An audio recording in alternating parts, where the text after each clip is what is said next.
Hello guys, welcome to my channel. तो आप सभी भाई लोग कैसे हैं? उम्मीद है कि अच्छे होंगे।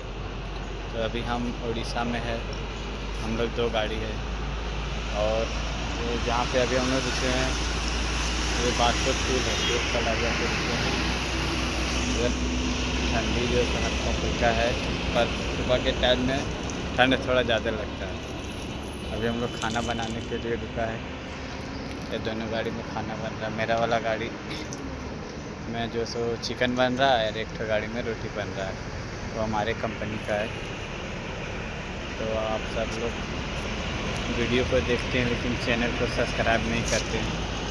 चैनल को थोड़ा सब्सक्राइब करिए और थोड़ा सपोर्ट करिए, और कैसा लग रहा है तो कमेंट में बताइए।